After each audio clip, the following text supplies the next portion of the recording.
Welcome to the Silent Empires. Tonight, our story follows Sammy, the Bull Gravano, the man who once stood at the heart of the Gambino crime family. Known for his sharp mind and steady rise through the ranks, Gravano's life was one of loyalty, power, and difficult choices that shaped an era. To some, he was a trusted underboss. To others, a reminder of how ambition and consequence walk hand in hand. Before we begin, like this video, we're aiming for 100 likes in this video. Don't forget to subscribe and join our family, and share your city and the time you're listening in the comments. Your support motivates us to keep bringing you more powerful stories. And stay with us because the next story will be even more fascinating. And I know you'll love it. Subscribe now so you don't miss what's coming next. Now, close your eyes and imagine the bustling streets of Brooklyn, the quiet conversations in back rooms, and the rise of a man whose choices left a lasting mark on history. Settle in and let the story of Sammy Gravano guide you into the night. He was born in 1945 Bensonhurst, Brooklyn, to a family rooted in the rhythms of immigrant New York. The blocks were close, the voices loud, and the rules unwritten but clear. He struggled in classrooms. Dyslexia turned letters into puzzles that never fit. He felt small only there. On the street, he moved with a calm that read as confidence, absorbing how people talked, how they listened, how they waited. The grown-ups worked hard and argued harder, proud and stubborn. Kids jockeyed for place. Respect was the real currency. One day, a group of boys took his bicycle. He chased them without pausing to think, fists and fury coming faster than fear. A neighbor watching muttered he was like a bull, and the nickname stuck. It wasn't about size. It was about a certain push-forward energy, a refusal to shrink. Soon, he was rolling with a local crew of teenagers who called themselves the Rampers. They weren't chess players. They were learning how the city worked from the ground up, boosting small things, sneaking into construction sites, walking into bars they were too young for, and walking out like they owned them. It felt like protection and promise, the beginnings of a ledger that balanced favors and loyalty. He did not thrive in school, left early, and found work wherever he could.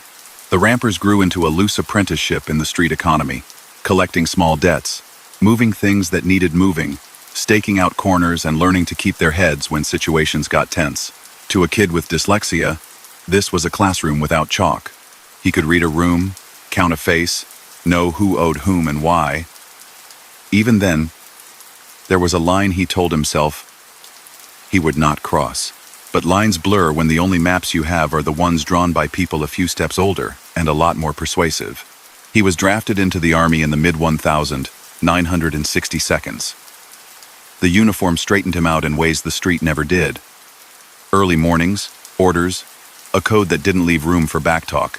He learned discipline, saw other parts of the country, picked up habits that would stay with him. Keeping appointments, listening more than speaking, keeping record of who said what. When he came home, he carried a sharper edge and a steadier gaze. The neighborhood felt the same but smaller, and he had more ambition than when he left. Back in Brooklyn, he gravitated toward people who operated above the teenage level. The world he entered had rules that promised order and protection. Initial connections ran through figures linked to the Colombo family. He was an associate, not yet formally initiated, doing errands and collections, showing he could be trusted to handle a situation without drawing heat. With that, trust came money. Then responsibility. He kept his temper in check and learned the social art. Sit-downs to settle disputes, keeping envy at bay, pretending not to notice who was counting his take. He began to understand that the street economy wasn't random, it was managed. Bookmaking, numbers, and card games paid a house share. Small businesses paid for the watch, a polite phrase for an unspoken insurance. Trucks with valuable loads occasionally went missing and reappeared in other hands. In that climate, he was reliable. He brought in money, solved problems, and stayed polite with people who expected deference. He had married young, started a family, and wanted more than corner money. He was already splitting his life, father at home, earner outside. As his crew's profile rose, so did conflict. A dispute with a Colombo faction turned serious, the kind of clash that could end careers or worse. He kept his cool, accepted a sit-down, and listened while older men measured his fate. The resolution was unusual but decisive. he would shift allegiance. His future would run under a different banner, the Gambino family. That kind of transfer didn't happen without top-level consent.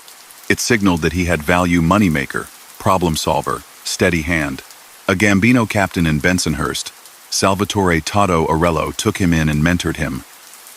Under Arello, he found a blend of street experience and old-world caution. He learned how to handle union people without pushing them into a corner, how to pick business partners who didn't drink profits, how to keep his room bug-free and his phone calls measured. He watched older men talk for an hour before they said the one sentence that mattered. He studied that craft like he had never studied in school.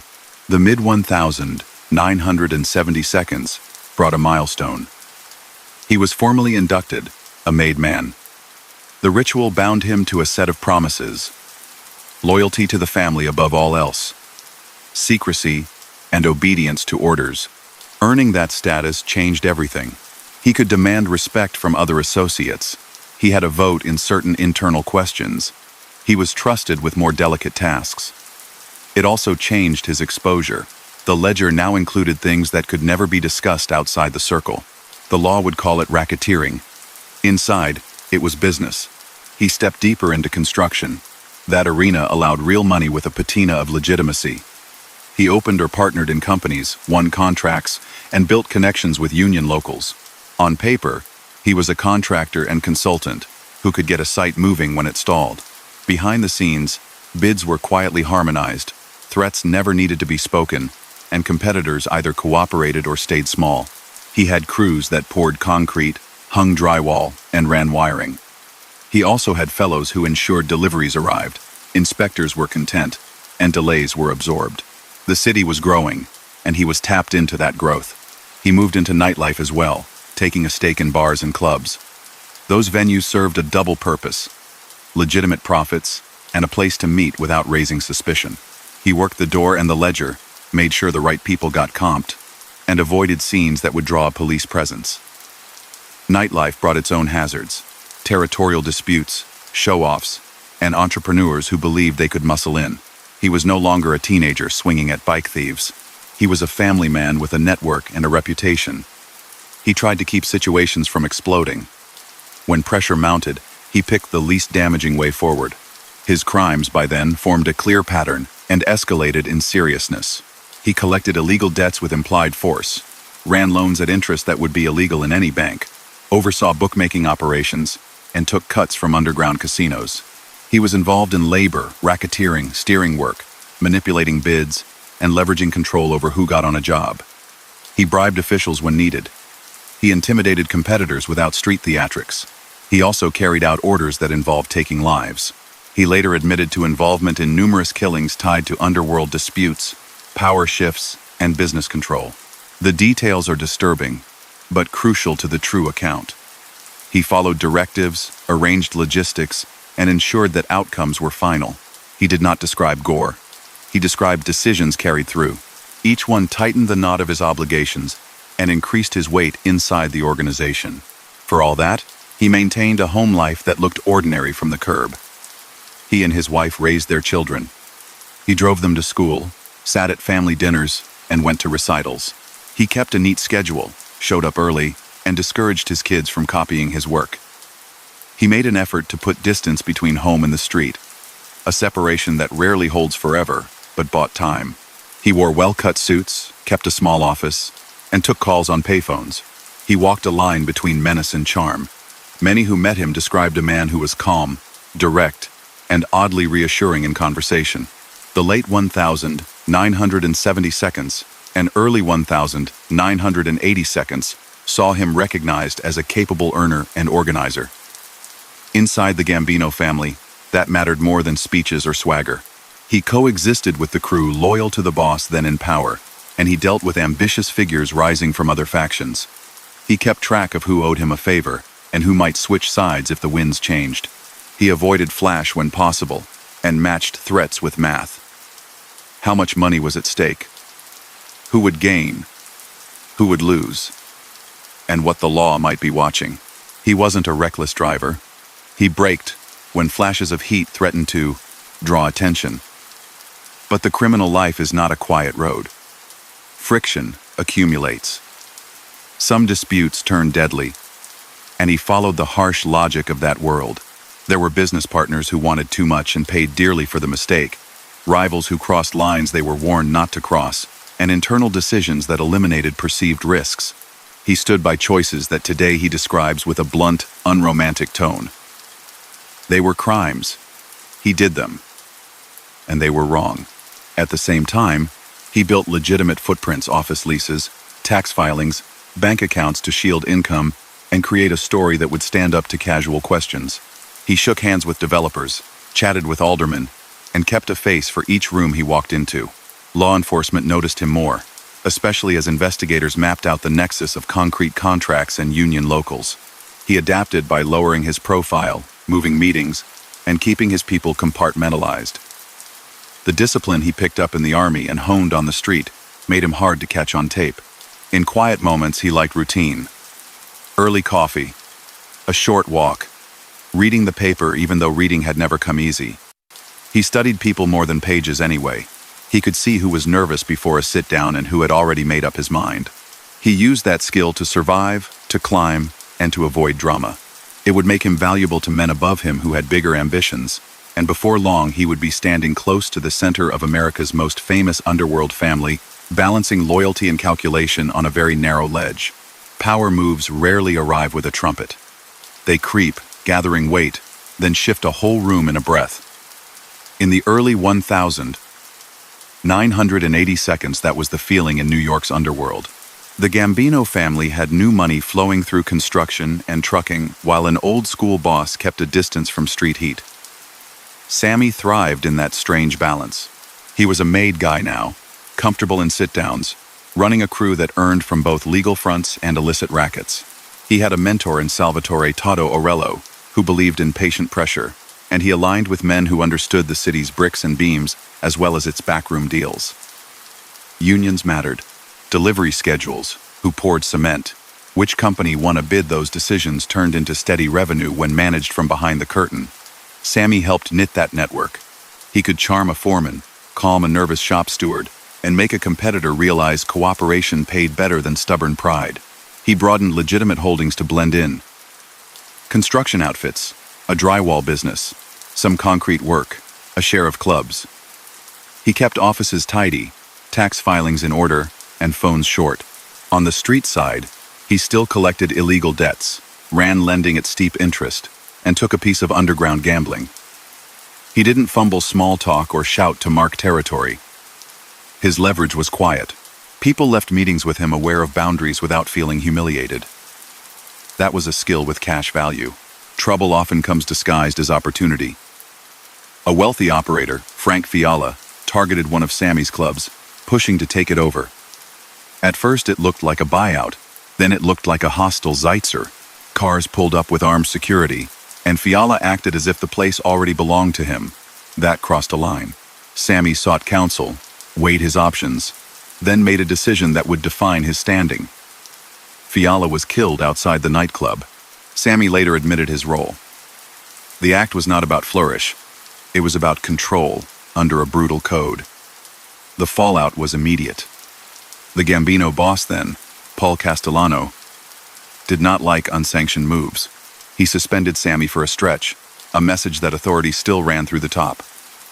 Over time, that frost thawed. Money smoothed edges. Sammy brought in steady earnings and kept labor channels running. He was reinstated, a sign that productivity could mend a breach. Paul Castellano's leadership leaned corporate. He wore tailored suits, lived in a hilltop mansion on Staten Island, and trusted men who spoke the language of white-collar deals more than those who had risen through the street. He disliked narcotics and insisted on distance from drug chatter, at least publicly. That posture created friction with captains who saw that the ground had shifted. The FBI was learning to map networks, use RICO charges, and attack the skeleton of organized crime rather than just chase individual cases. Castellano's careful style felt cautious to some, suffocating to others.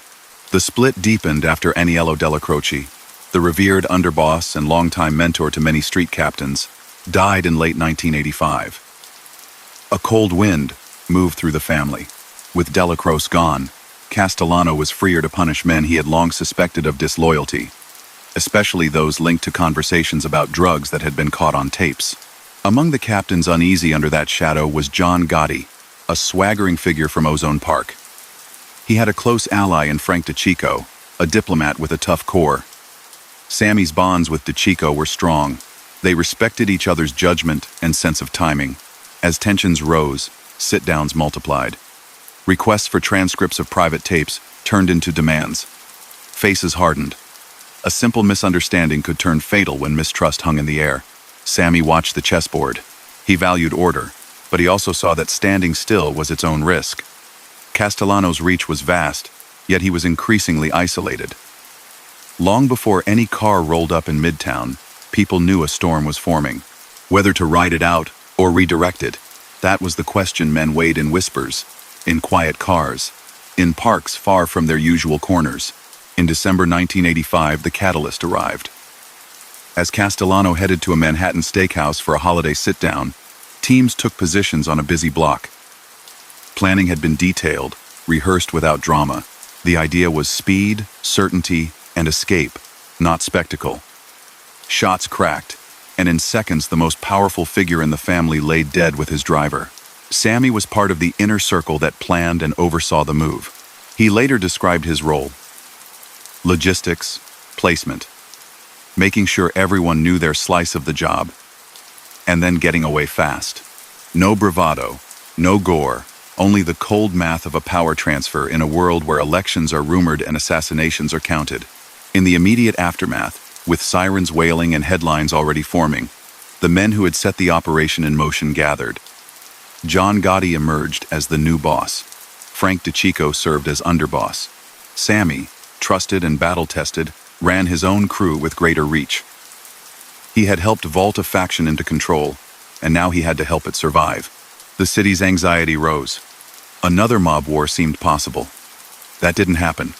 There was blowback, restless nights, surveillance everywhere, but the feared street war didn't fully ignite. Part of the reason was money. The construction machine kept humming. The concrete club system favored firms, managed bids, union leverage continued under new management. Developers needed projects finished. Unions needed work. Trucks needed to roll. Sammy was a bridge between the backroom and the job site. He was there when contractors needed issues solved, and when disputes between crews required a referee. He avoided showy moves, preferred low-key fixes, and urged calm when hotheads pushed for dramatic displays. Law enforcement, meanwhile, bore down. The commission case had already exposed multifamily arrangements for steering large projects. Wiretaps were improving. Hidden microphones were showing up in social clubs and apartments once thought secure. Investigators watched messengers, mapped who met whom, and learned to follow money that had been cleverly layered. Sammy responded by tightening circles and changing habits. Meetings moved. Words shortened. Reputations for loose chatter became career-ending. He worked to keep his name off the street while expanding legitimate contracts that gave him a public-facing reason to move around the city. Violence did not stop, although bragging about it was never his style. He later acknowledged involvement in 19 killings across his years in the life. Those crimes, he says, followed internal calculations about discipline, rivalry, security, and money.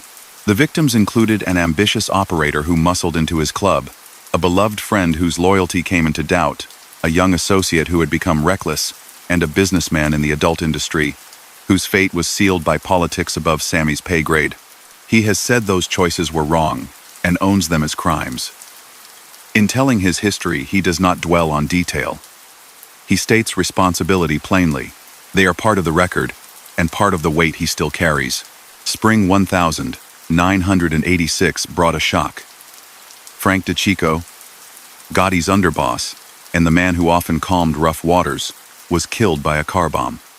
The device was intended for Gotti, but caught DeCicco instead. Old-school figures who disliked Castellano's murder were linked to the plot. The hit raised the specter of a wider conflict between families. Meetings followed, alliances were tested, and plans for retaliation were argued. Sammy was in the thick of those discussions. He supported strength, but also understood that a spiral could destroy everyone's business and land half the percent, the city's underworld in prison. There would be no wild bombing spree in response. Caution, for once, carried the day. That discipline kept money coming in and allowed the new regime to consolidate. Within this churn, Sammy's responsibilities grew. He was promoted to captain and later elevated to underboss, a position that placed him second in command and responsible for day-to-day management. The job required constant triage, adjudicating disputes, deciding which proposals got green lights, approving or denying internal punishments, and balancing the family's interest against the risk of drawing heat. He was ruthless when he thought the future demanded it, and gentle when a nod and a warning could save a useful earner. Captains reported to him. He reported to Gotti.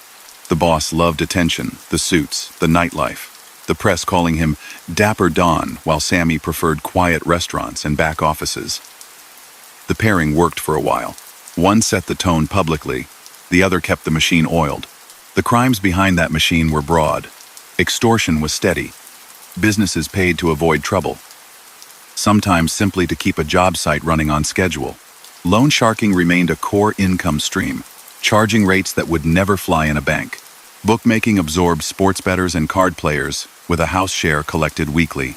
Labor racketeering tied it together, knowing which concrete company would win a bid, ensuring deliveries arrived, sidestepping picket lines with negotiated deals, and placing trusted hands in union roles. Bribery happened when useful. Intimidation hovered as a shadow all the time. There were also quieter offenses: tax evasion through skimmed cash, false invoices to launder proceeds, and property deals structured to hide ownership. He was at once a businessman and a racketeer. To outsiders, the line could look thin. Inside, it wasn't a line at all. It was a ladder. Pressure at home mirrored pressure in the street.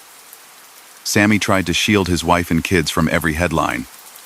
He went to school events, celebrated birthdays, and kept dinners sacred when he could. He taught his children politeness, work ethic, and distance from his world.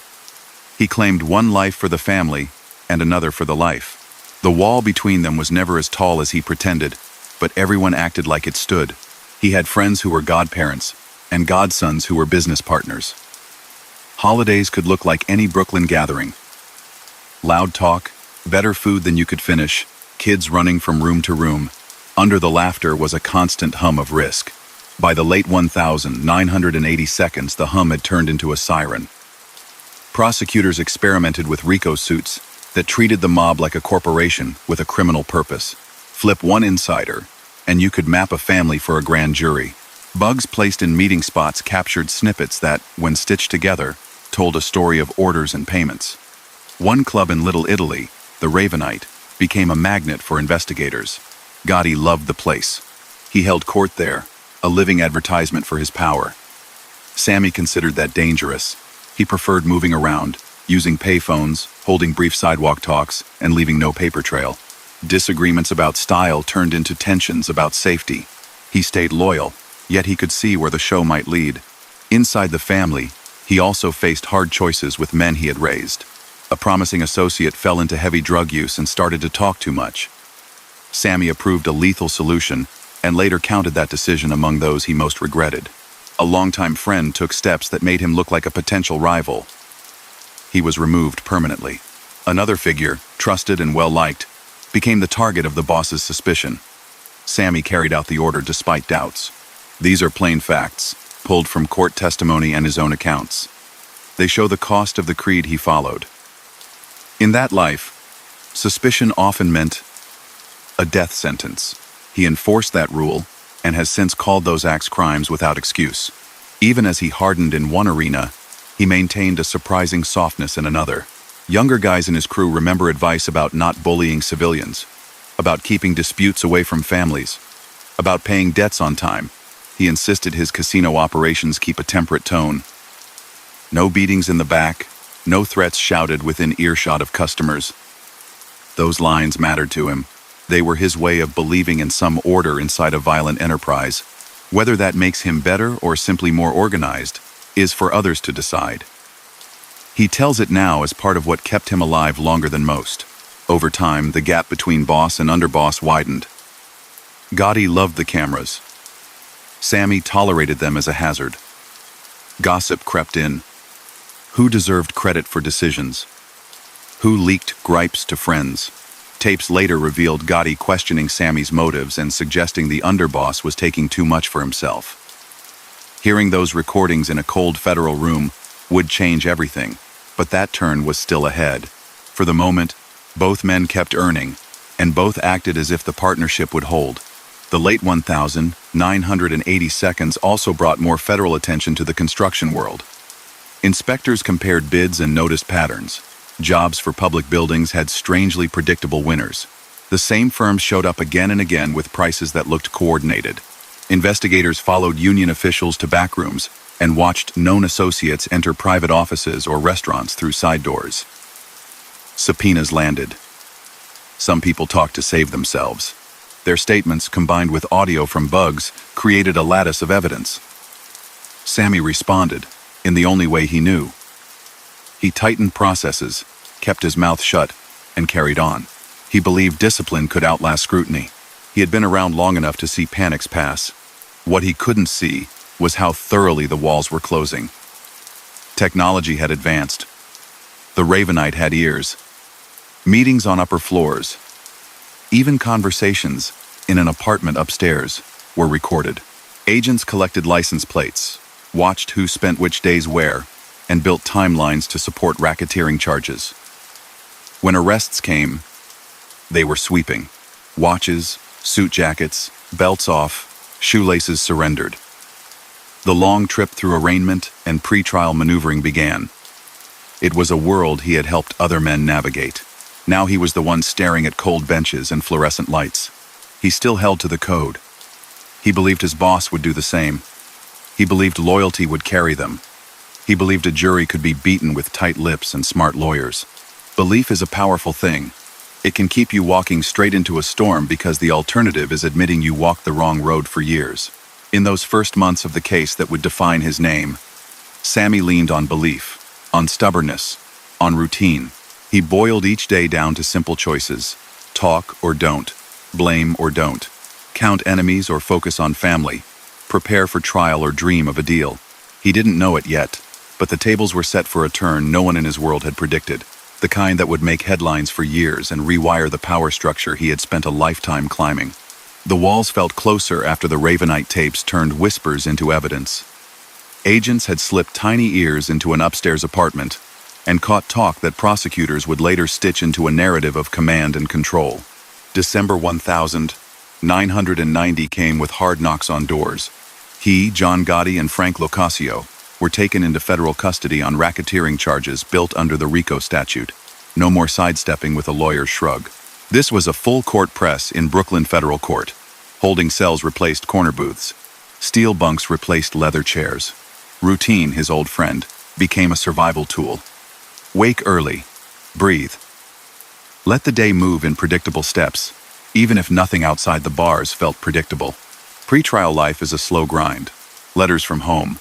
Legal pads filling with names and dates. Meetings with attorneys where each sentence carried weight. Prosecutors had the tape snippets from the social club and upstairs rooms. Those recordings captured a boss talking about business, discipline, and blame. The sound of Gotti critiquing his underboss landed like a punch that came late and clean. In those conversations, the boss floated the idea that if trouble came, the underboss had made many of the harsh calls. It sounded like a plan to merge survival with accusation. Sitting in a small room with headphones on, Sammy listened. He had accepted risk as part of the life. He had not expected to hear his leader sketch a path that led to him carrying most of the weight. Until then, he had clung to familiar anchor points. Keep still. Beat the case. Go home. The tapes shifted that math. If the partnership at the top was breaking apart behind closed doors, what was he defending? At the same time, he was thinking about his family. The case was enormous. If he lost, he would likely never hold his grandchildren, never sit in his kitchen at dawn again. Around him, other defendants in other cases had started to cooperate with the government.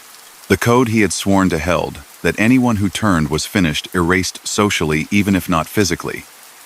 But codes are tested when survival and trust collide. He ran the numbers in his head the way he had done with construction bids and union schedules. Loyalty to a man who seemed ready to trade him for advantage? Or loyalty to his wife and children who hadn't chosen any of this? Late 1991, he made the decision that would define his name for the rest of his life. He agreed to cooperate with federal prosecutors. The first step was a proffer session, the kind of meeting where a defendant can speak under limited protections to outline what he knows. Agents and prosecutors sat across a table. He started to talk. Dates, places, who was present, who gave orders, who counted money, which jobs had been steered, which meetings mattered. He did not posture. He laid out the structure of the Gambino family as he'd lived it. Bosses, underbosses, captains, crews, the flow of tribute, the rules about discipline and silence. He admitted his part in the crimes charged and in other conduct that had not yet surfaced. He took responsibility for participation in 19 killings across years in the life, explaining them as internal enforcement, rivalries, or preventive moves dictated by the grim logic of that world. No blood, no theatrics, just names, roles, and decisions. Prosecutors pressed for detail and corroboration. They wanted more than stories. They wanted cross-checks, phone records, meeting places, routines that matched surveillance logs. He gave them the patterns of his days and the habits of the men around him. He described sit-downs in bland rooms that suddenly meant everything, the way orders were hinted at rather than spoken directly. The signals that a man had lost favor. Agents wrote memos after every session, building a stack of reports that, taken together, gave a prosecutor a map to present in court. This wasn't a movie confession. It was a long, dry excavation of a life. The cooperation agreement meant a change in custody. He left the cell block shared with co-defendants and moved into a protective unit. Isolation followed. He could not call old friends. He could not roam the short hallways he had learned by step count. He began preparing for the witness chair. That process was both legal and psychological. Chronologies were built. He practiced answering clearly, staying calm under pressure, and steering away from speculation. He had to hold his story together with dates, transactions, and the why beneath the what. He knew the defense would depict him as a self-interested liar who would say anything to save himself. He knew that his own record, the murders, the extortion, the long resume of crime, gave that claim surface strength. The only counterweight would be consistency and the corroboration prosecutors could bring. The trial started in Brooklyn Federal Court in 1992. The courtroom was tense in a way that felt tight rather than loud. Reporters lined benches. Sketch artists shaded jawlines. Marshals watched the aisles. The judge kept a firm hand on the pace. Opening statements set competing frames. The defense painted a government chasing headlines with a turncoat at center stage. The prosecution promised to show a long-running criminal enterprise, guided from the top. When his day came, Sammy walked to the stand and raised his right hand. For days he talked. He explained how a family within the 5 families functioned. He walked jurors through tribute payments, construction schemes, loan sharking structures, and the rules about asking permission for severe punishments.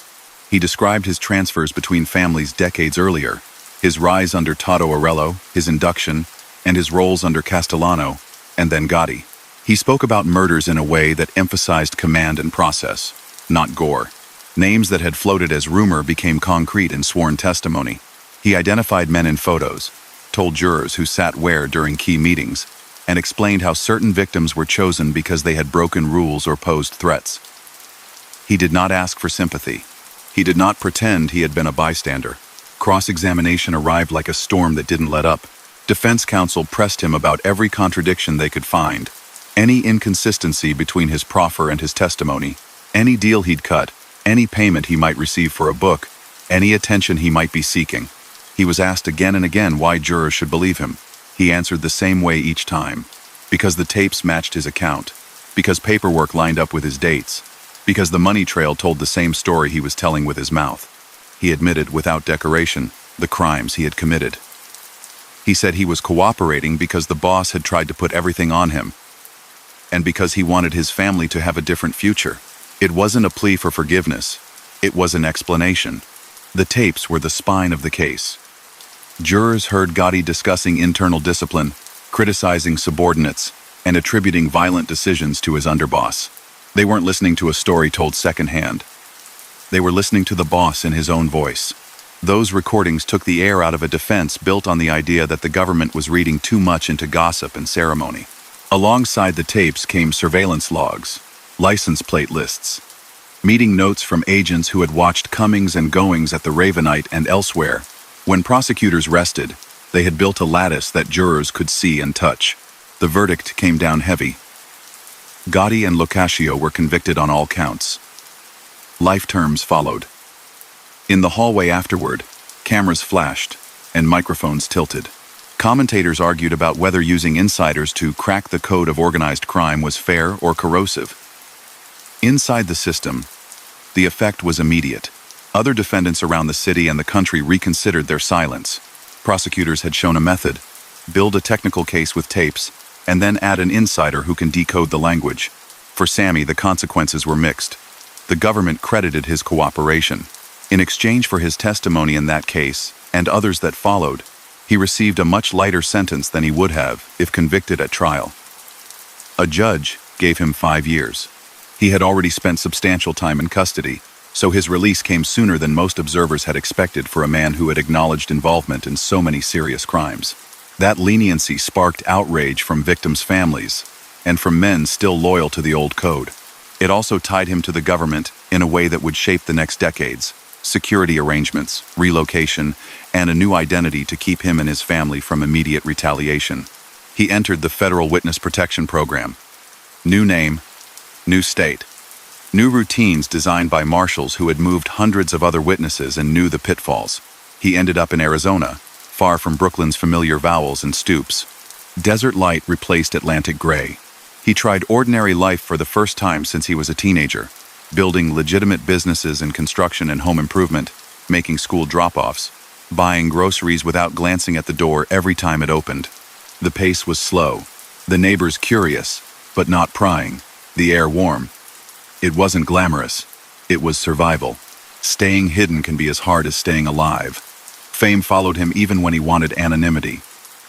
People recognized the face from magazine covers, or considered rumors about who the new guy on the block really was.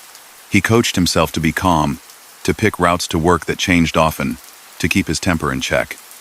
The program offered structure, but it couldn't erase his past. He lived inside that tension, wanting to be unseen and yet attached to a story that had been plastered across the country's front pages. He wrote about his life with a journalist, Peter Moss, whose book Underboss came out in 1997. In it, Sammy told his story in a measured voice, aimed at conveying facts rather than romance. The book sold widely, reopened old wounds, and sparked debates about whether someone with his record should profit from his past. Laws in some states target profits from crimes when they are turned into media money. Legal fights flared. He faced civil claims and forfeiture demands. Much of what came in from the book was consumed by fees and obligations. Still, the act of telling made him visible again, at least enough that the quiet he'd tried to build in Arizona began to crack. He did media interviews as well, carefully. A televised sit-down or two, guarded in tone, focusing on lessons and the cost of the life rather than glorifying it. He stressed the toll on families, the relentless pressure, the futility of chasing status in a world that eventually eats its own. Those statements did not move everyone. Many people heard only that a man who had done terrible things was now free to talk about them under his own name, even if he had a different address and a state driver's license that didn't match the one he used to carry. Behind the scenes, he tried to be a father and grandfather in a way the old life rarely allowed. He was around for dinners, present for milestones, reachable. That normalcy, fragile and precious, was what he had told himself he was choosing when he agreed to cooperate. But risk doesn't disappear when you change your name. It changes shape. He kept meeting with agents periodically, debriefing when needed about cases that branched off from his knowledge. He trained himself to spot tails, to avoid routines that could be exploited, to shut down arguments before they drew outsiders' attention. He had lived with threats so long that vigilance felt like breathing. His legacy within organized crime was set, the underboss who had turned state's evidence and helped send the boss away for life. Some despised him. Some understood his choice privately, even if they could never say so. Younger men who had once looked at him as a model sent word through channels that they wished him well while keeping their distance. Law enforcement officers who had spent their careers chasing the mob saw him as proof that persistence worked. Victims' families wrestled with anger at the lightness of his sentence compared with their losses. That moral ledger would never balance in public opinion. Money, attention, and the itch to be important do not vanish with a new driver's license. He had a measure of stability in Arizona, yet the pull of schemes, legal or illegal, has a way of finding any man who once lived by hustles. As the late 1990 seconds approached, party drugs washed across the country. Younger crowds saw MDMA as a low-risk thrill. Networks grew to meet demand. He was older now, the man who had insisted he wanted distance from crime. This was the hinge on which the next chapter would swing, a test of whether a lifetime of habits could be discarded for good. For a while it looked like he might hold the line, keeping to construction sites and family dinners. Then phones started to ring more often. New faces appeared around the edges of his days. Old instincts woke up, and with them, temptations that never quite left his bloodstream. Before that turn, he spent evenings on his back patio, the desert cooling fast after sunset, looking up at a sky with more stars than he remembered from Brooklyn. He drank his coffee, black and strong. He made lists a habit he had learned in the army, and refined on the street only now they were about materials, delivery dates, payroll, and homework schedules. The quiet had a weight to it. It felt earned, but also unstable, as if a gust could scatter it. In those moments he tried to articulate, mostly to himself, what the whole run had taught him. He said later he understood that reputation is a trap, that fear-based respect evaporates the moment fear fades, and that the only protection that lasts is the one you build inside your own house with love and steady presence. It is easy to say wise things under a blue sky with supper on the stove. It is harder to live them when opportunity knocks and tells you there is more to be made if you just stop worrying about old promises. He would soon face that problem again, this time far from Bensonhurst, without a crew bound by oaths, and with law enforcement watching a man they knew too well to ignore.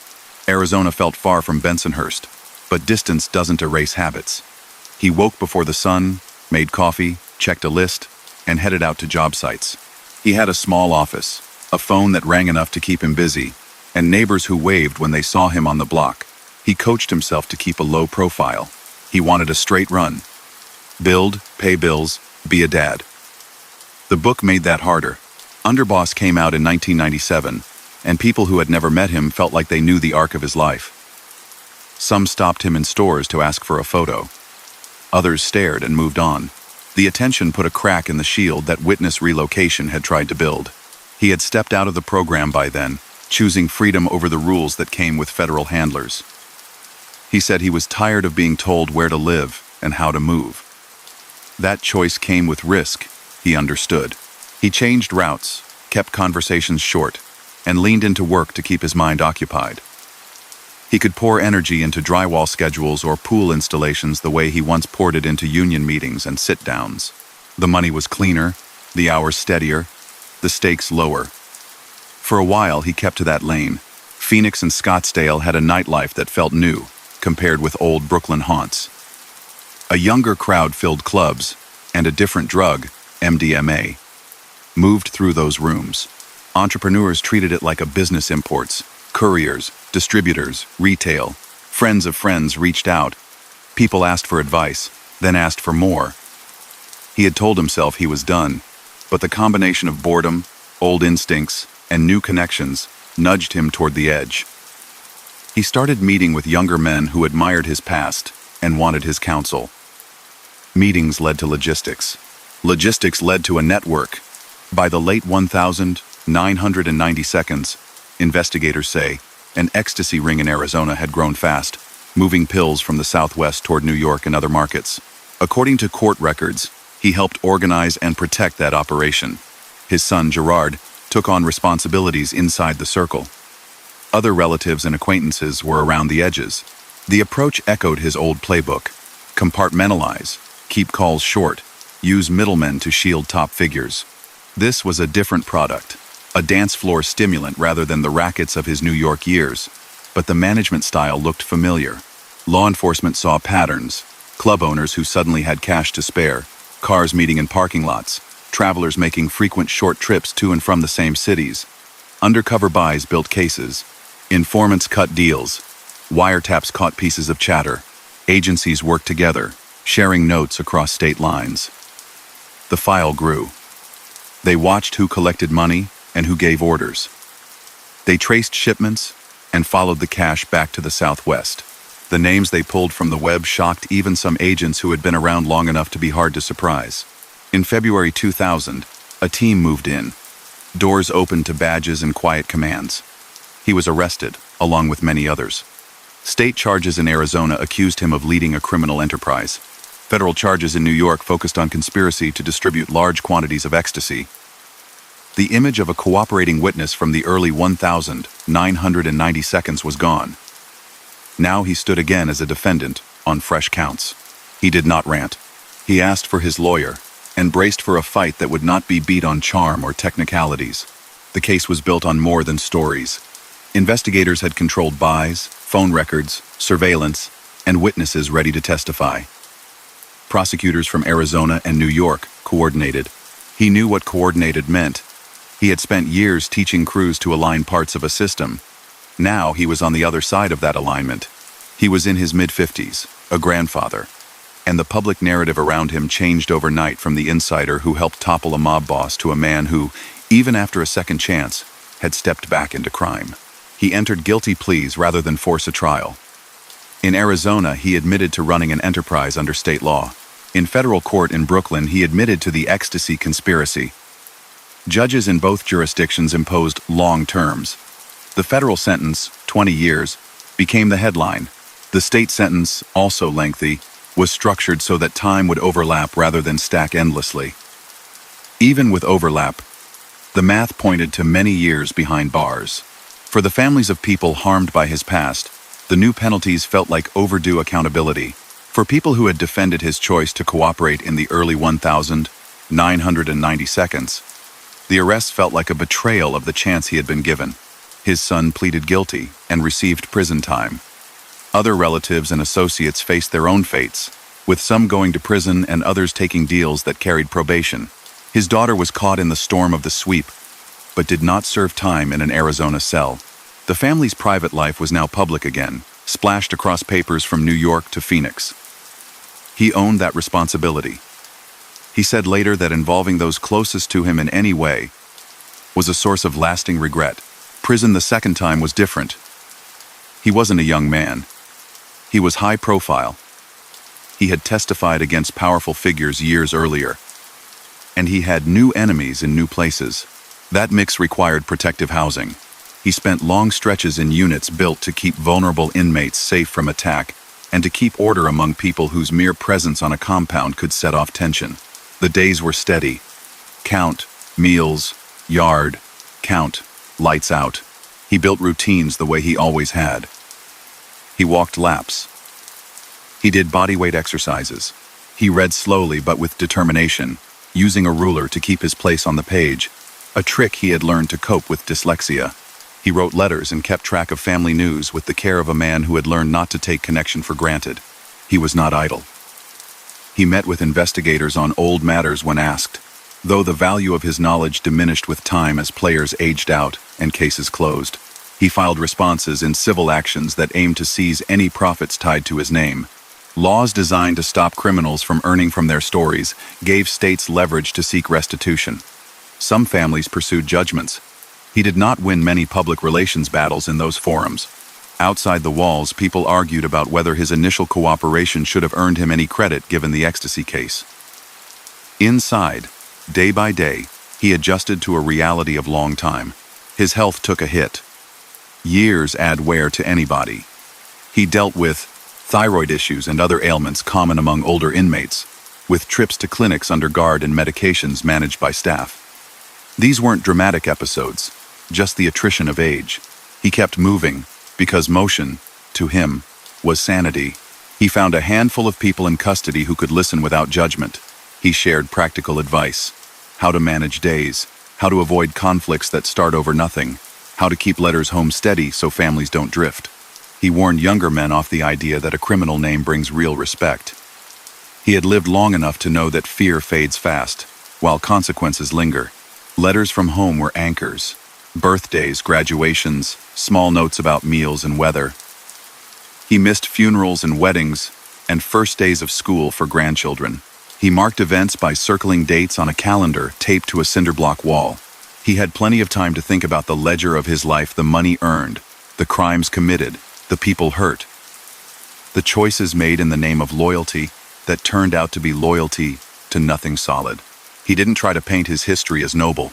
He described it plainly when he was asked, "This is what I did. These are the people I followed or led. And these are the outcomes."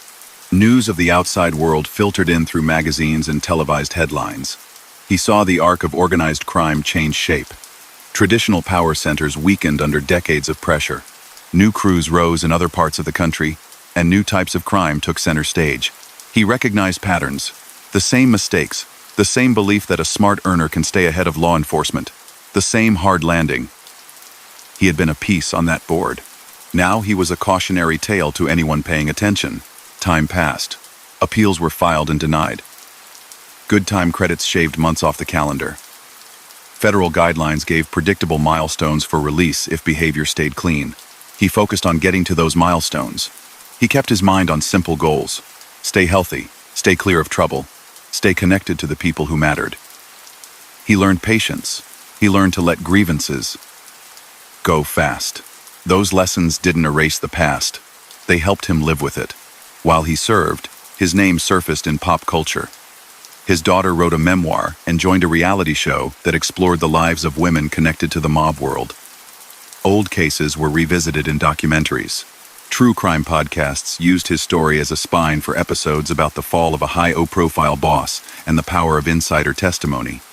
He wasn't on camera, but he was present in those narratives. Some saw that attention as glamour. Others saw it as a way to remind people that the costs of that life land on families who never signed up for it. His release date drew closer. By 2017, he had served the bulk of his term.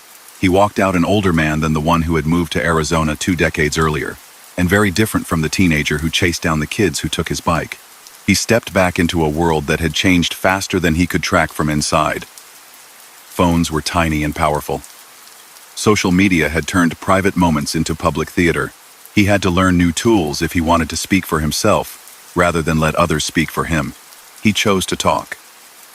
He gave interviews where he explained decisions he had made across the decades. He started a show of his own online, using a camera and a microphone to tell his story in his voice. He leaned into lessons rather than legend. He said the life is a dead end. He pushed back on myths that crime brings lasting respect or security. He told stories about sit-downs and construction jobs, not to brag, but to show how quickly control evaporates when the law closes in and when bosses decide blame is a tool. He did not hide from the worst parts.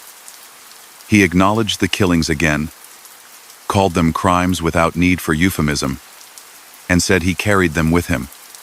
He did not ask for forgiveness. He put facts on the table and let listeners judge. He talked about dyslexia and how reading had been a struggle. He talked about the army and how structure had helped him.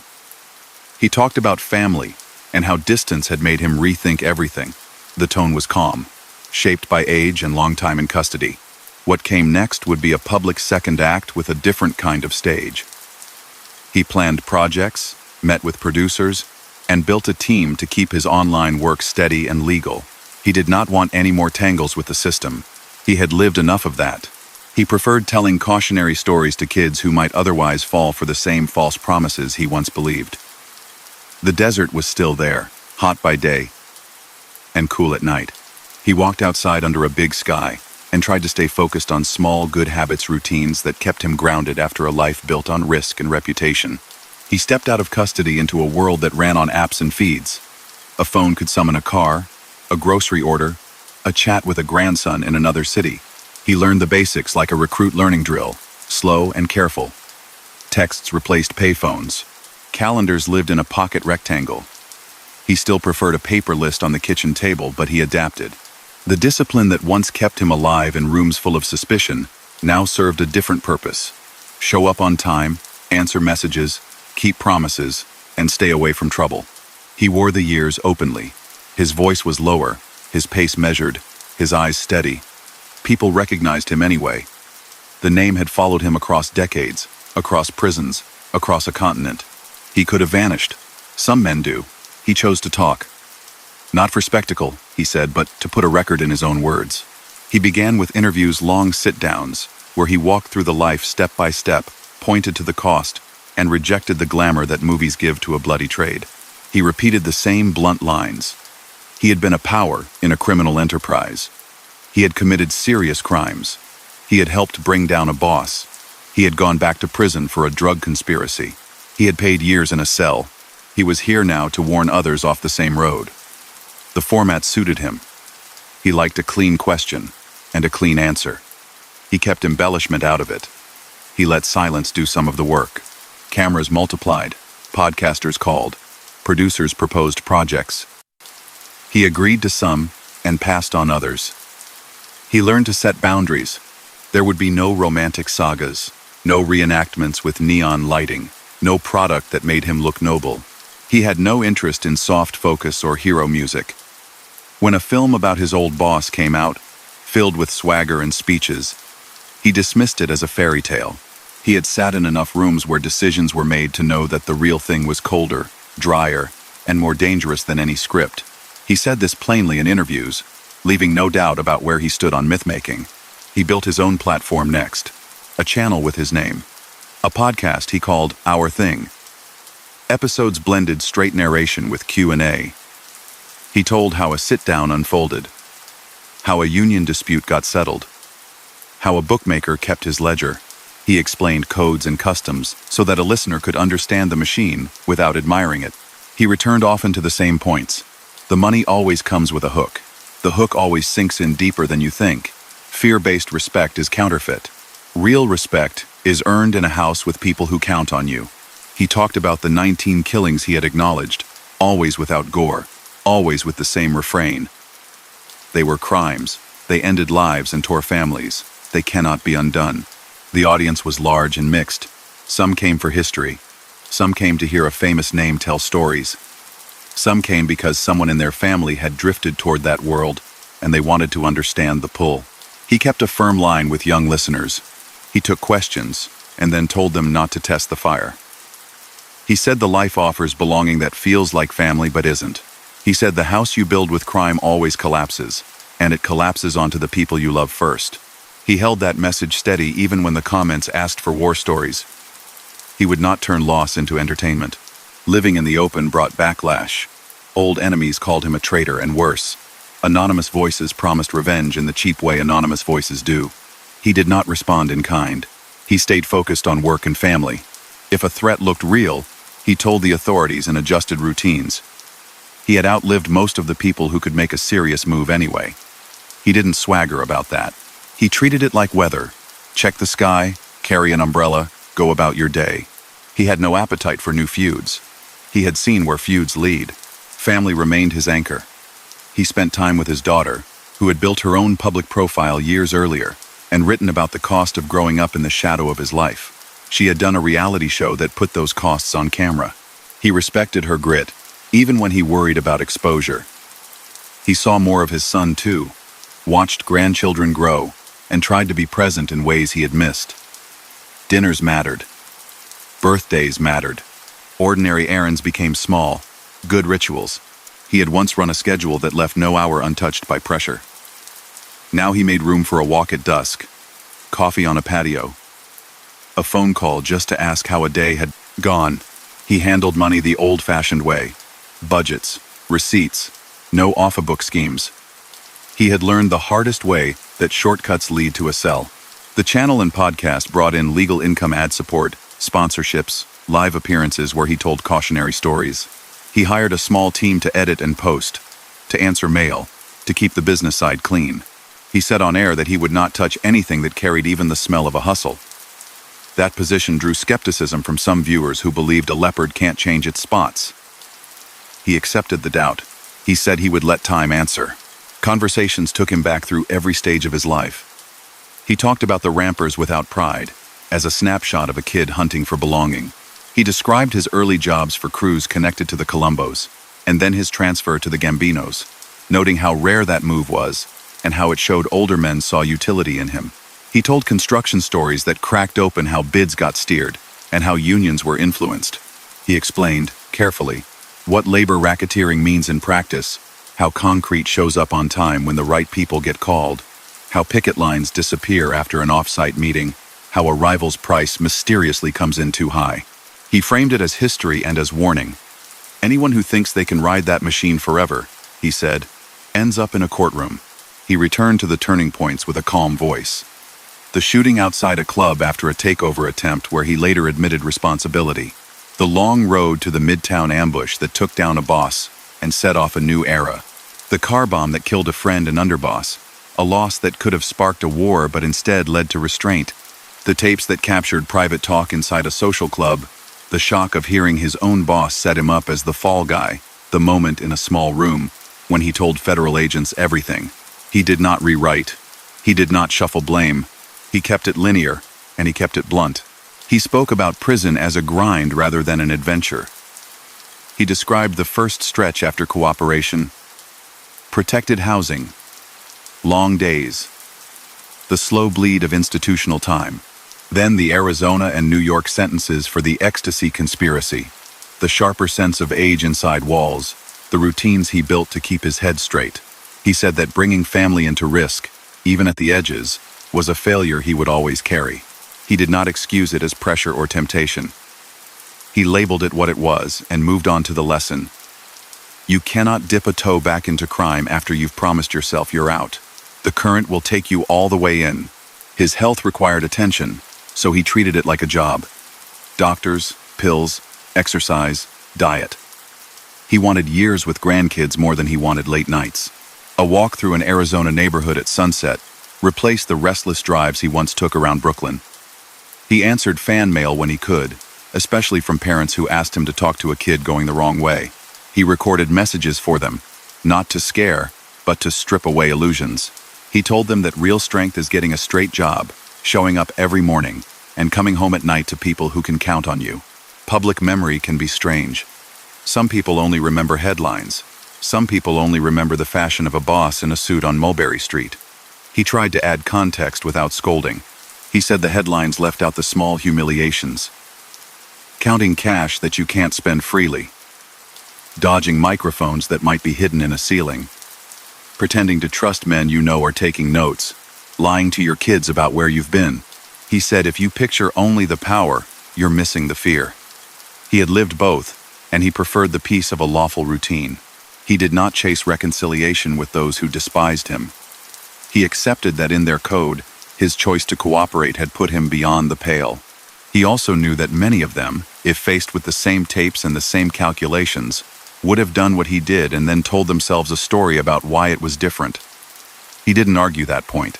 He put his energy elsewhere, into content that tried to outtalk the myth, into small kindnesses at home, into the quiet rhythm of a later life. There were bumps.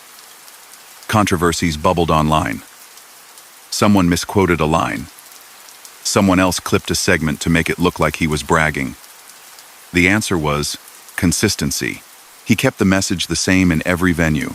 Crime is a dead end. Families pay first. The system will catch up. There are no legends at the end, only files and funerals. He turned down invitations that smelled like stunts. He chose long conversations over quick hits. He believed that steady work would outlast noise. From time to time, he met with former law enforcement professionals for recorded talks. The dynamic was unusual. Men who once pursued him sitting across from him on a stage. The tone stayed civil. They compared notes about investigations, tactics, and the evolution of organized crime under decades of pressure. He gave credit where it was due. He said the law had adapted, that RICO had changed the game, that wiretaps and bugs had turned romance into risk. They, in turn, acknowledged that his testimony had altered the course of cases that seemed unwinnable before insiders stepped forward. He took stock of his legacy without flinching. He knew that to many he would always be a symbol of betrayal. To others, a cautionary voice who had paid a heavy price and was trying to steer the next generation away from wreckage. He could live with that split. He had caused enough harm in his life that he did not expect applause. He wanted instead to be useful in a limited way. A man who can tell you from the inside that the rules you think are ironclad are flimsy. that loyalty is a word leaders use until it no longer serves them, that the only durable loyalty is to the people who share your dinner table.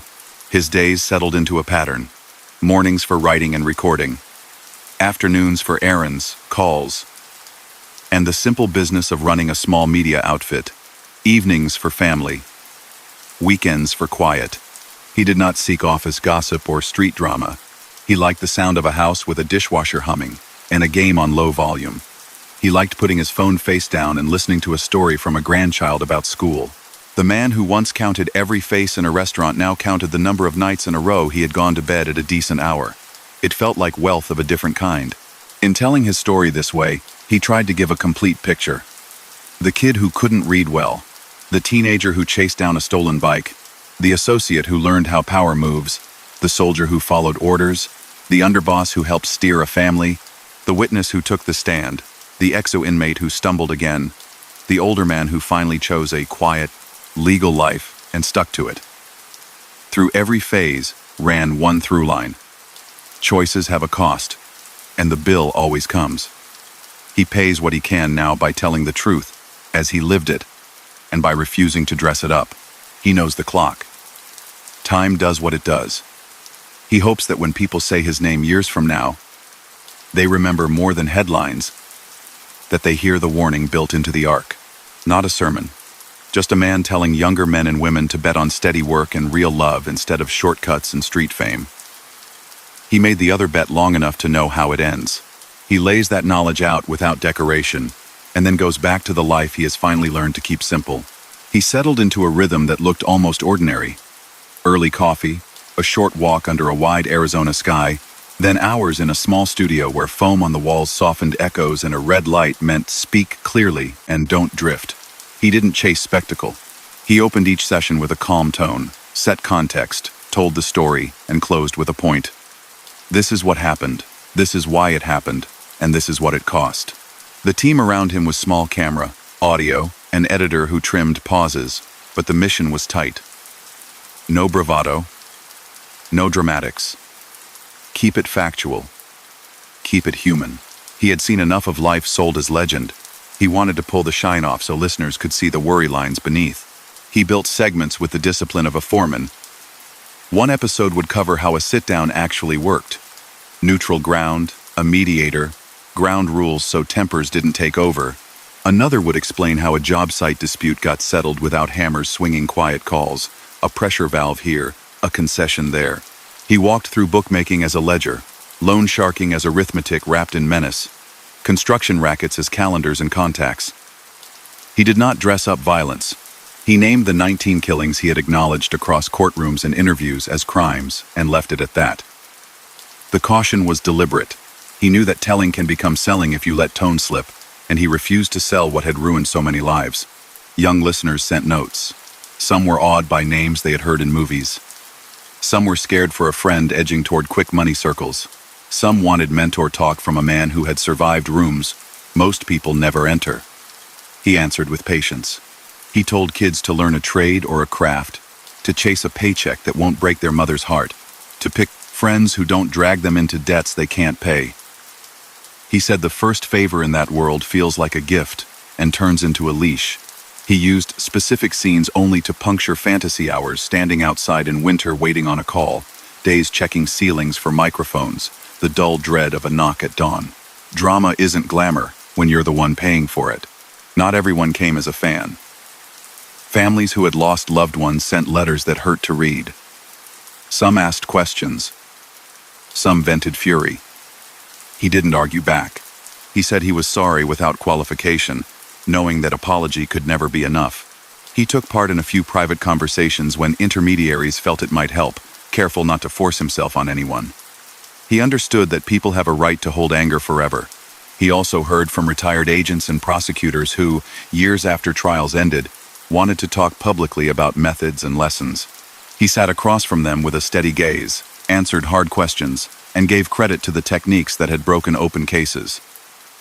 RICO's architecture, wiretaps that captured coded language, surveillance teams that turned comings and goings into timelines a jury could trust. Online, he crossed paths with other former figures who had built platforms of their own. Some exchanges stayed polite, Others got sharp. He pushed back when he believed someone sanded off the rough edges of history or exaggerated rank and earnings. He called out myths, named dates, corrected sequences. He kept it on facts. There were back and forths with well-known ex-captains and associates who now speak on stages and streams. He insisted the record mattered. Not for ego, he said, but because a cleaned-up version makes the life look cleaner than it ever was. Listeners heard debates about who sat where in a meeting, who approved what, and how much money really moved.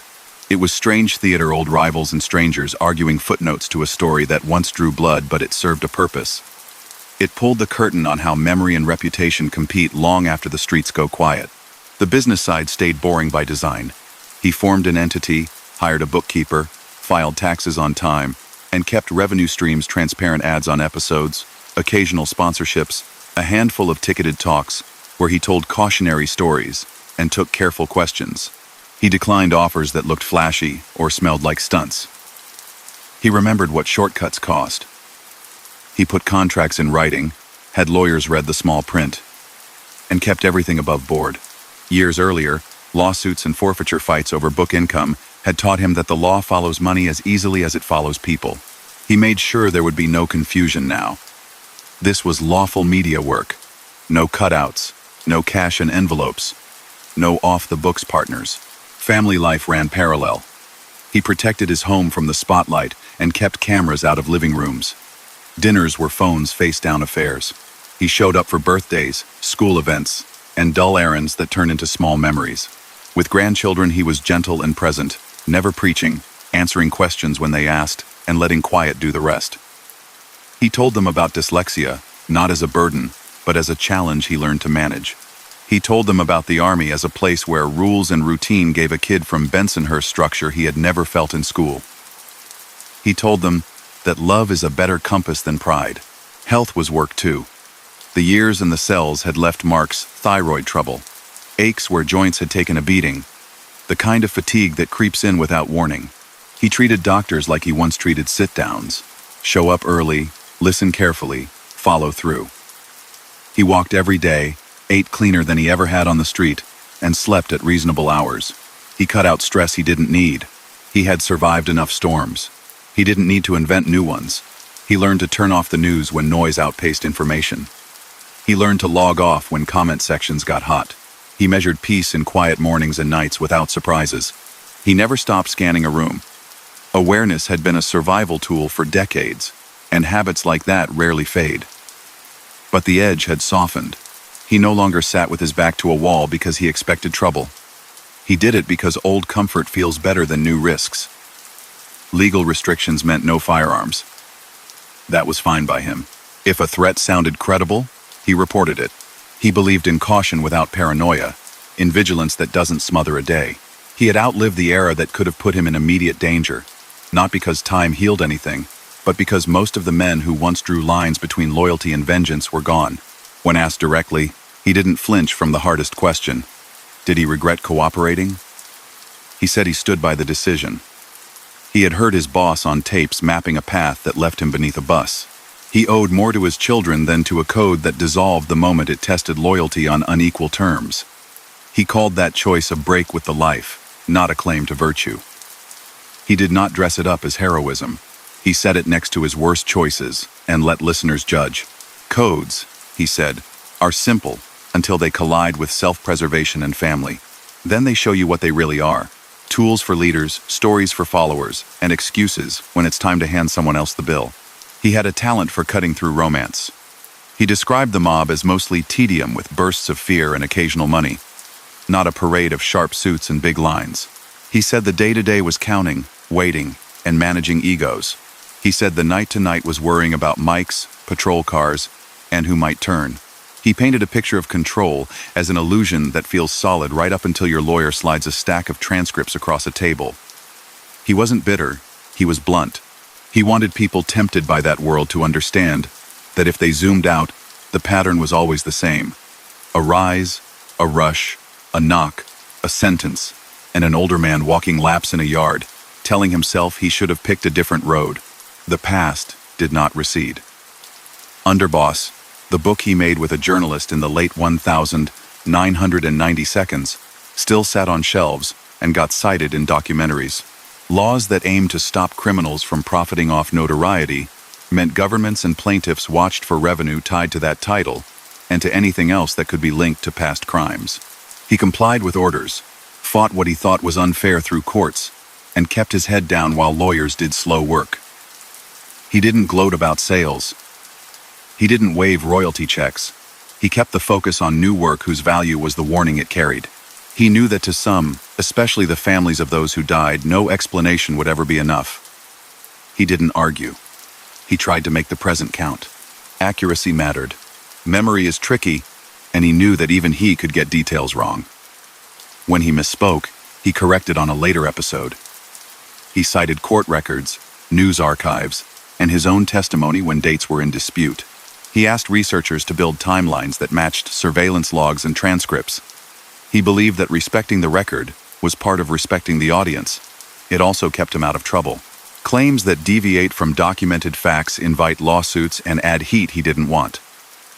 He had lived the consequences of loose talk.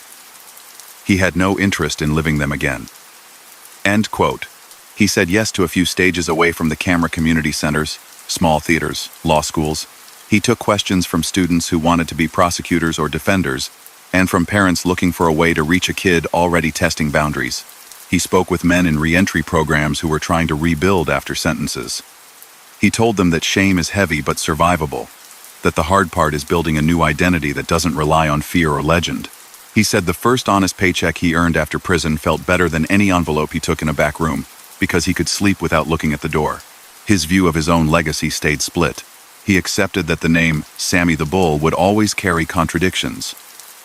Underboss and witness, builder and breaker, family man and enforcer. A cautionary voice and a symbol of betrayal. He didn't try to resolve those contradictions with a speech. He let them stand and told the story straight.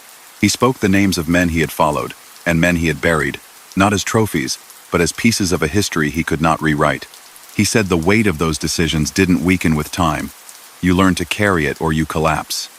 He chose to carry it and to use it to help others step away from the edge he had walked for so long. At night, when the desert cooled fast and the studio lights were off, he sometimes sat outside and listened to the quiet. A coyote somewhere. A distant car. A neighbor closing a door. He thought about Bensonhurst, about a bike chase that started a nickname, about an oath in a small room, about ringtones in an Arizona case that upended a second chance, about a gavel that both punished and freed him. He didn't pretend to be done learning. He just tried to keep the lessons simple. Tell the truth, keep your word, earn your living, and be home for dinner. The rest, he knew, is noise he could finally choose to ignore. The audience kept growing. Clips traveled from one feed to another, and people who had never set foot in New York found themselves listening to a voice shaped by Bensonhurst blocks and federal courtrooms. He didn't change his tone to chase views. He stuck to the same steady cadence and let content carry the weight. Episodes dug into mechanics most people only guess about. He walked listeners through tribute payments that moved up a chain, explained how a crew balanced weekly numbers, and showed how sit-downs avoided chaos by fixing rules at the start. He reminded anyone tempted by the mystique that the job was mostly waiting, counting, caution, and then consequences. He knew attention could turn the wrong way fast. The antidote was detail, without hype.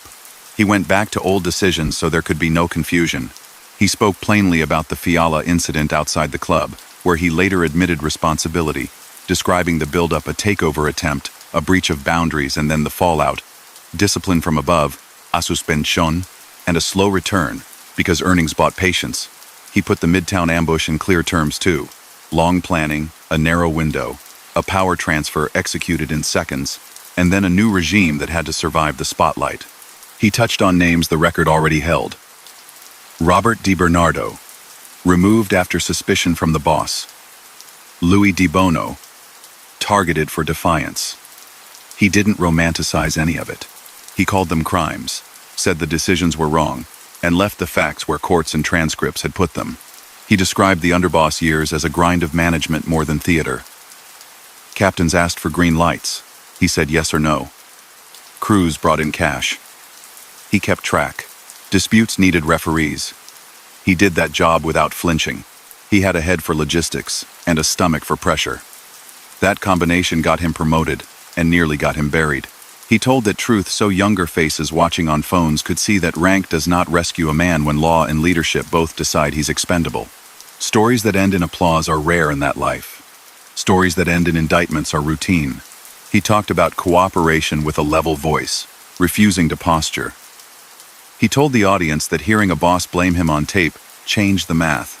He chose his family over a code that, in practice, served bosses first. That choice put him on a witness stand. It also made him an enemy to people who still held to the old creed or pretended to. He accepted the label. He said out loud that he would not be here to give warnings if he had kept silent, and folded his life under a life sentence. Some called that self-justification. He called it clarity. Listeners could judge. Public life brought pushback. Former figures with platforms of their own disputed details. He stayed civil but firm. He corrected dates, clarified who gave orders, and kept personal insults out. He valued the record more than he valued friendship with people drifting toward fantasy. He didn't start fights.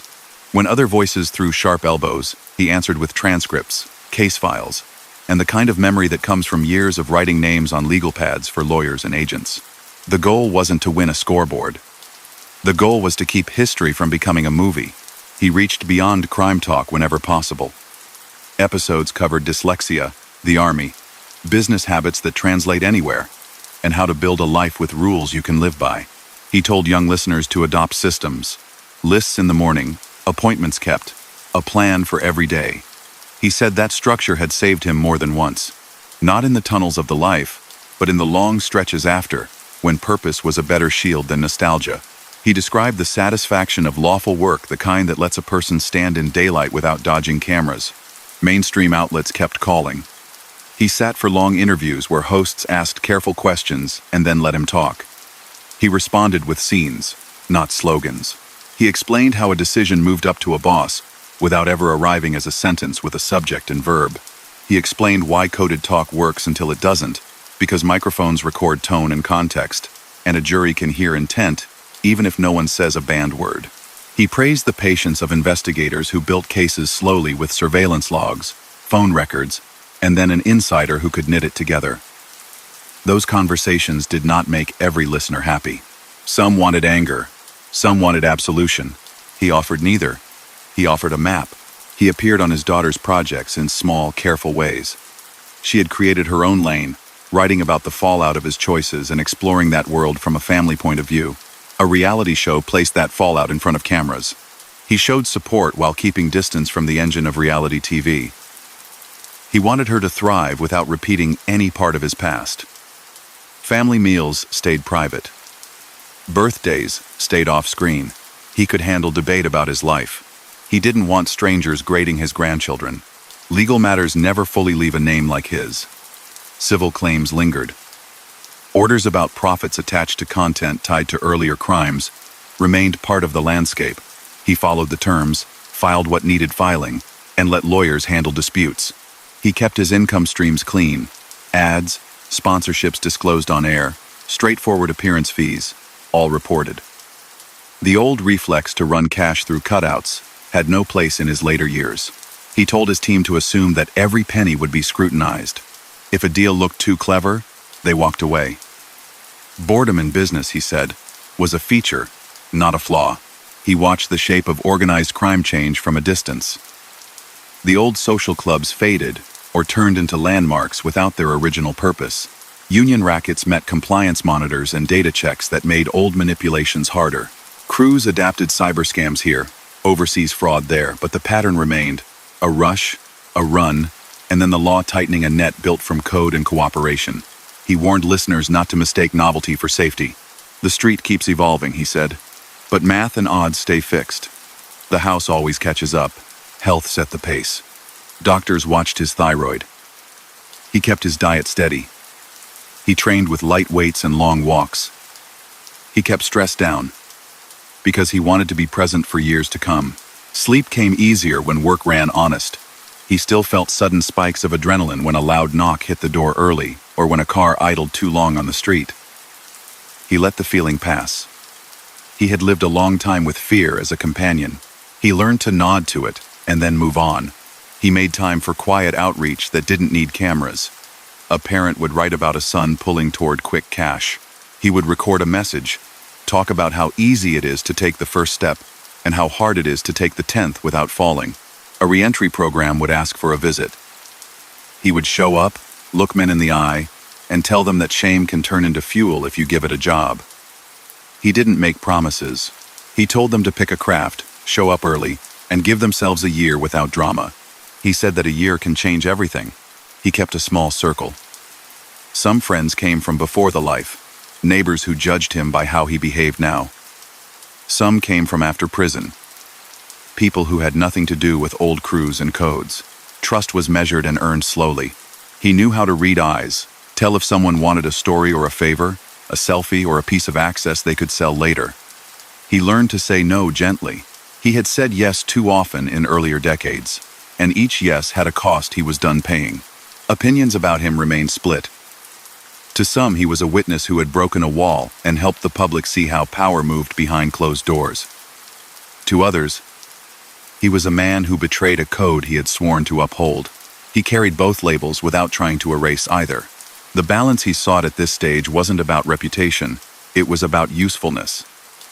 If his voice kept even a handful of people from stepping toward harm, that counted for something in his ledger. He knew that ledger would never be balanced. He kept adding what he could. He spent time with old paper notes from trials, copies of transcripts, clippings. Not to relive, to verify. Memory plays tricks, especially when stories are told often.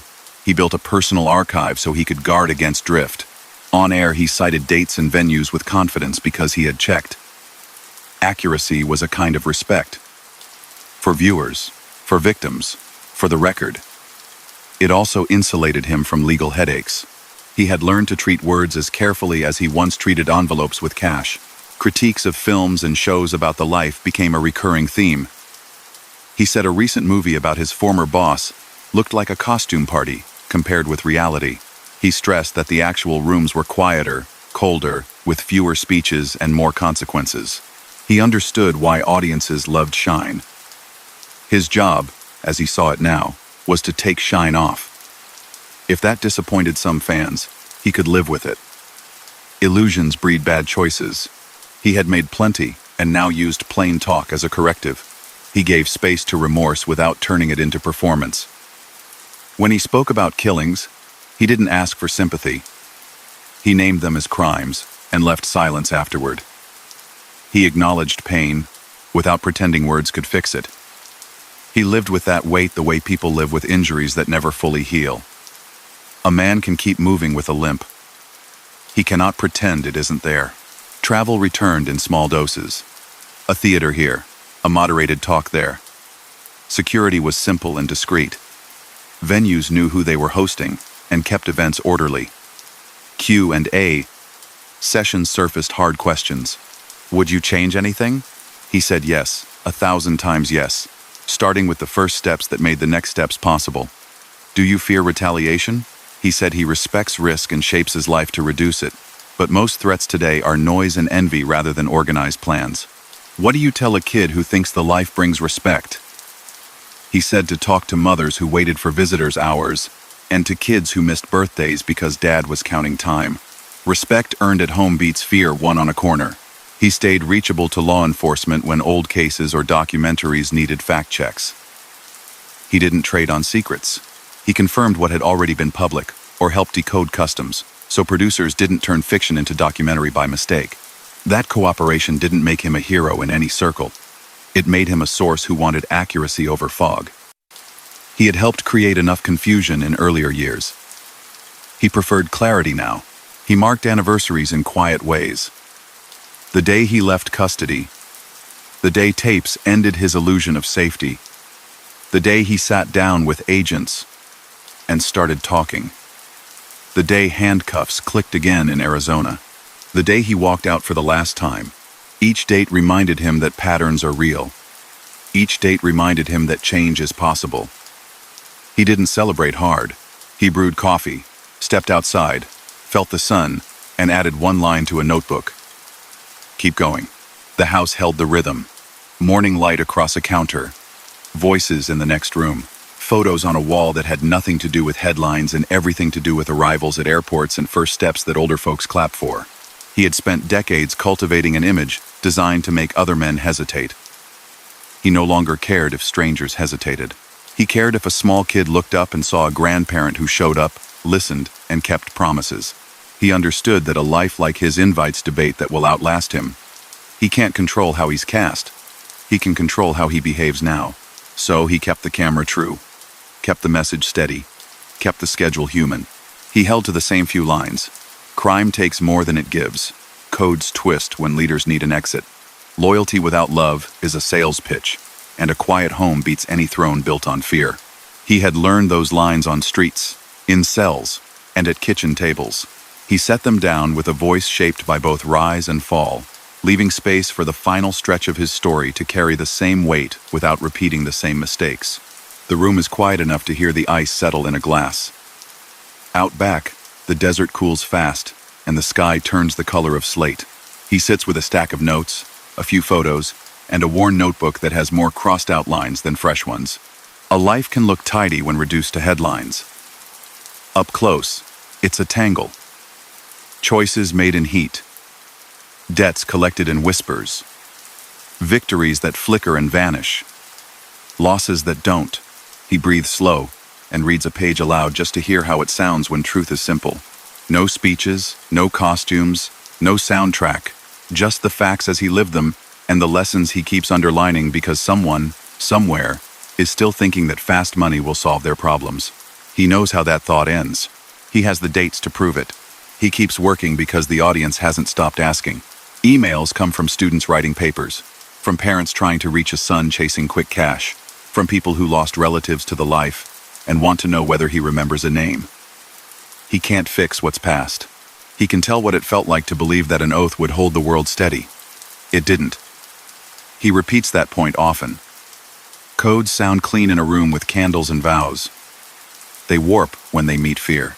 He saw it with men above him, with men beside him, and with the man he once called boss. That's not an excuse for what he did. It's a reason for why he broke with that code when tapes played and survival narrowed to 2 doors.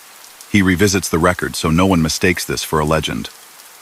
As a young man, he joined a neighborhood crew, learned small hustles, and graduated to a system that ran on tribute, silence, and pressure. He collected illegal debts. He ran loans at rates no bank would post on a wall. He took a cut from card games and sports action. He muscled in on businesses that couldn't say no. He bribed officials when it made problems go away. He helped rig bids and steered union power in ways that put money in his pocket and in the pockets of men above him. He laundered cash, shaved tax obligations, and kept 2 sets of books for more than one operation. He also took part in killings tied to that World 19 by his own account in court, wrapped in the logic of discipline, rivalry, and control that governed a brutal economy. He later assisted in planning and executing the ambush that killed a sitting boss in Midtown Manhattan, a move that reset the map. Years after turning witness and receiving a short sentence, he slipped again and pleaded guilty in a multi-state ecstasy conspiracy that moved tens of thousands of pills. He admitted running an enterprise in Arizona and pleaded to federal conspiracy in New York, drawing long terms that kept him in custody for many years. These are facts, not glossed, not gory, as stark as ink on a docket. He does not rewrite the why. He says he chased standing and money, bought the lie that fear equals respect, and traded mornings at a breakfast table for nights counting envelopes. He says he was good at the logistics of that life moving people, arranging meetings, spotting weak points, and that skill made him valuable and dangerous. He says the promotion to Underboss didn't make him safer. It made him a bigger target for law and for men who saw advantage in shifting blame. He says that hearing private words on government tapes, words that mapped a future with him under the wheels, showed him what the oath meant when the room got hot. He chose his family. He walked into a federal building and told agents what he knew, then took an oath again, this time in a courtroom, under penalty of perjury, in a case that would send his boss and a consigliere to prison for life. He paid cheaper, in pure years, than his crimes might have earned without that cooperation. He knows that. 5 years, then out, then a book that told his side, then a move west, then the temptation he swore he'd ignore, then sirens and cuffs again, then a 20-year federal term alongside a long Arizona sentence, structured to overlap, but heavy enough that the calendar turned slow. He watched grandchildren grow through photos. He learned patience the hard way. He learned that you can't half-quit the life. If you put a finger back in, the door swings shut on your whole arm. In the present, he keeps his business dull and lawful on purpose. Episodes go up on a regular schedule. Contracts get read, taxes get paid, sponsors get vetted. If a proposal looks flashy or built around shock, he passes. The team knows the rules. No exaggeration, no glamour, no straying from what the record can support. He wants the channel to sit squarely inside community guidelines, with no blood-soaked narratives, and no bait that would make an algorithm cringe. In the studio, when the red light clicks on, the voice is quiet and steady. He explains how a sit-down actually ran, how union leverage worked in practice, how an underground casino kept numbers straight, how a family's hierarchy filtered requests for punishment. He says what needs saying about killings names where the record is public, purposes as they were stated in that world, and then he moves on. No shock language, no detail designed to thrill. The point is clarity, not vicarious danger. He also uses the platform to talk about things that have nothing to do with rackets. Dyslexia shaped his early years, so he talks openly about how he learned to cope rulers under lines of text, slow reading, listening hard, memorizing. He tells kids who struggle in classrooms that struggle isn't a verdict. He tells them to find someone who can teach them how to learn in their way. He talks about the army as a place where rules and routine fixed parts of him that the street had bent. He talks about trades, about pride in work that doesn't put a man in handcuffs. He has built houses and built crews. He knows the satisfaction of seeing a wall go up straight. He plugs that more than he plugs any story from Mulberry Street. Pushback continues and always will. Some of it is noise from anonymous accounts. Some comes from people with names and cameras who want their version of history to stand. He answers with dates, transcripts, plea agreements, and his own sworn testimony. If he slips on a detail, he corrects it in the next episode. Accuracy is a policy and a shield. It honors victims and the record. It also keeps lawyers out of his inbox. He lived for decades in rooms where a misplaced word could get someone hurt or indicted. He learned precision there. He uses it here. He doesn't vanish from public view when the camera is off, but he keeps the circle small. Neighbors know him as a steady presence who waters plants, waves at kids on bikes, and keeps his driveway neat. Family sees him as a man who shows up when he says he will. At gatherings, he takes the far chair and listens more than he talks. If someone asks, he'll share a memory that doesn't put anyone in pain. If the conversation starts drifting toward mythology, he steers it back to recipes, school, and sports. He has had all the drama a person needs. He chooses quiet now. He keeps contact with law enforcement professionals when projects need fact checks, when schools invite him to talk to future prosecutors, or when re-entry programs want someone who can tell hard truth without condescension. He doesn't wear a badge and doesn't pretend to. He shows up, answers questions, and leaves. He tells new lawyers to respect the grind. Build cases slow, verify, and understand how coded talk masks orders. He tells men returning from prison that shame doesn't have to own them, and that routine is stronger than memory. He doesn't promise them jobs or miracles. He promises that a year of steady days will make the next year easier to live. He reads headlines about modern scams and shrugs at the novelty. The tools change. The pattern doesn't. Pop-up crews shift from docs and job sites to keyboards and crypto. The math still ends the same way. Greed outruns caution, someone flips, and a jury hears the story. He reminds his audience that law is better at patience than criminals are at discipline. It's not a taunt, it's a warning. Don't assume that new tricks beat old truths. The legal tale of his life still swishes now and then. States with laws that target income derived from crimes keep an eye on revenue tied to titles and stories from the old years. Civil claims tied to that past can surface. He follows court orders, turns over what must be turned over, and structures his current work so there's no confusion about sources. It's tedious. He prefers tedious. He used to run on adrenaline. These days, boredom is a friend. He knows people keep a score in their heads. Some will never accept that he cooperated. Some will never forgive that he involved his family, even at the edges, in the Arizona case. Some will argue that 5 years for the past and 20 for the ecstasy ring don't equal the harm his choices caused. He doesn't argue. He calls his crimes what they were and keeps the warnings coming. He believes usefulness is the only way to pay anything forward now. If a story of his dissuades even one kid from taking a first step that's hard to reverse, that matters. He returns to key moments, so the story keeps its spine. A club takeover attempt by an outsider who arrived with muscle and swagger and ended up dead. He took responsibility for the result and lived with the fallout, including discipline from above. The boss on Staten Island who ran his world like a corporation and died on a sidewalk because men beneath him believed his caution had become a threat. The underboss who tried to keep peace and died in a blast meant for another man. The tapes at a Little Italy clubhouse that captured talk no one believed could be captured. The trial that followed. The oath on a witness stand. The second set of cuffs in Arizona. The years that followed, each marked off by a calendar taped to cinder block. The walk out. The camera light clicking on. Through all of it runs one refrain. The life costs more than it pays. He's not the first to say it. He might be one of the clearest, because he refuses to decorate the message. He's seen rooms where flattery replaced honesty. He's been the subject of both. He chooses a narrower path now. Stick to facts, acknowledge harm, share practical lessons, keep the camera modestly framed, keep the comments filtered for decency, keep the advertiser's family safe. It's not that hard, he says, if you remember what hard really is. Travel still happens, but on terms he sets. He prefers moderated talks where the questions are known to the host and the aim is education, not fireworks. Theater lights feel strange to a man who accepted that exposure once meant risk. He deals with it by keeping the posture relaxed and the answers plain. He doesn't do autograph lines that stretch till midnight. He prioritizes a flight home in time for Sunday dinner. He will never again trade a meal with family for applause. He has lived long enough to watch a full arc. A boy runs down thieves and earns a nickname. A young man learns how the city's street economy works. An associate moves crews and money.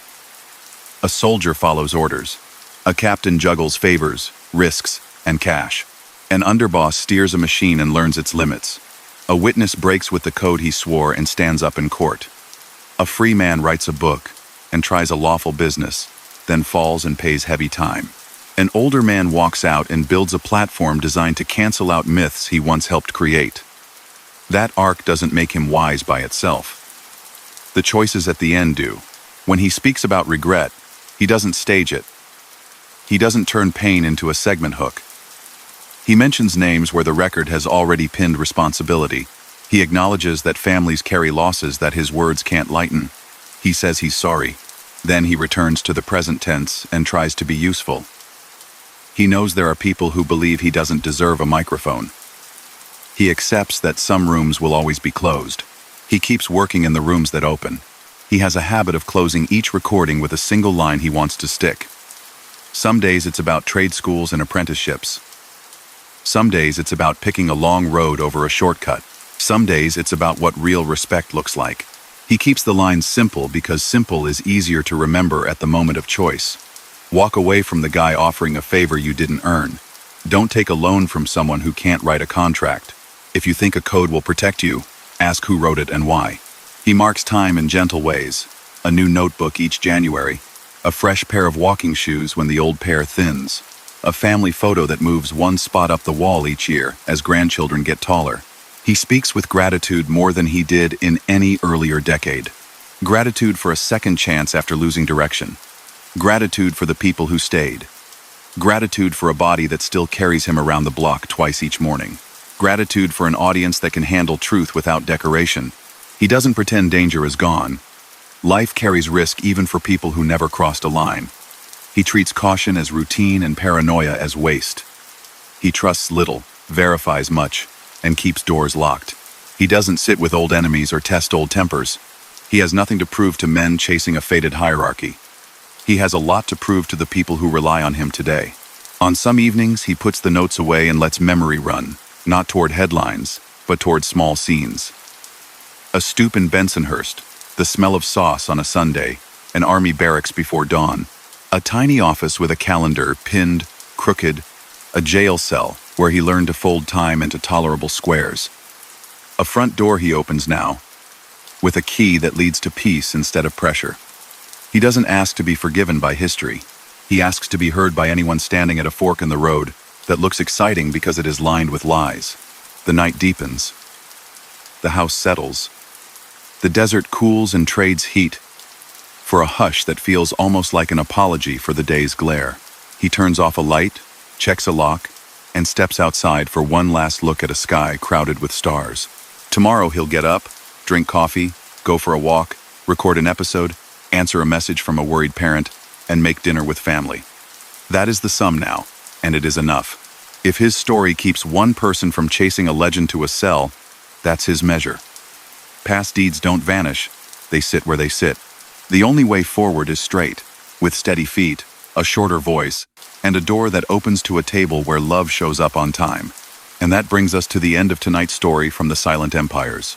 Sammy Gravano here, thanking you for walking with me through the choices, loyalty, and power that defined my world. If this story kept you company tonight, don't forget to like the video, subscribe, and join our family for more stories of gangsters and forgotten empires. Share your city and the time you're listening in the comments. I always enjoy seeing how far these stories travel. Until next time, may the silence of the empire guide your rest, and may the echoes of history carry you gently into sleep. Good night.